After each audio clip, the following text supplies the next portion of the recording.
Hello, everybody. I'm just going to show you guys some cool things that you can do with the periodic tables that I'm sharing with you, the reason why I'm sharing them with you. Again, like this says, please find them one that you like, that you can find it useful to use, and one that you can bookmark. If you have a printer at home, you might even print one of these out.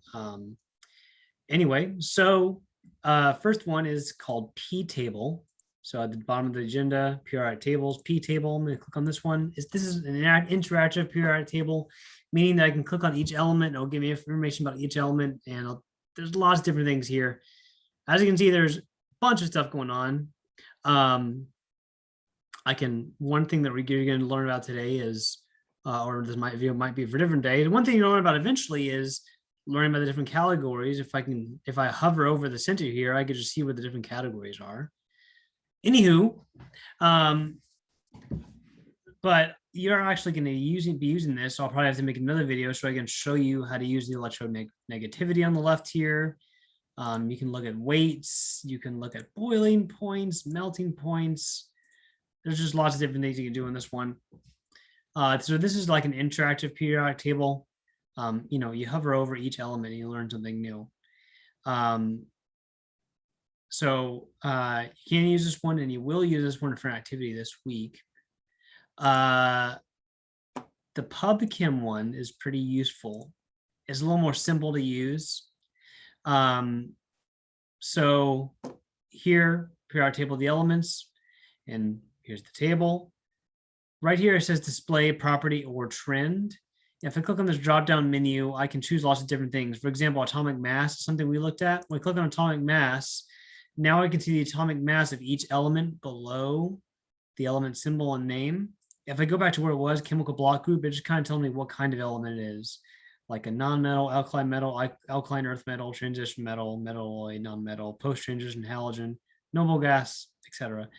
Again, just like the previous one, there's lots of different options. This one is just a little more simple to look at, I think. If you were going to print this one out, I would recommend printing the chemical block group and maybe the atomic mass as well. The last periodic table is called Wunker. I'm not sure. But anyway, click on it. And this is more just kind of a fun one. A lot of what you guys are doing an assignment I had you guys do last week. I asked you guys to just describe some applications of each element. Well, that's what this website shows you, is just applications of each element. For example, there's magnesium and chlorophyll, sodium and salt. The yolk of an egg has sulfur. If I click on an element, it'll kind of make it bigger, give me a description.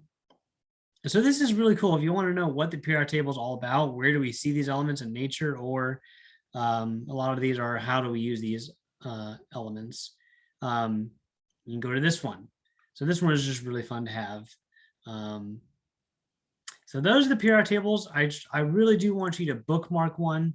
And again, if you don't know how to bookmark it, if you're using a Chromebook or if you're using Google Chrome at all, for example, I might bookmark this one, the periodic table from P table.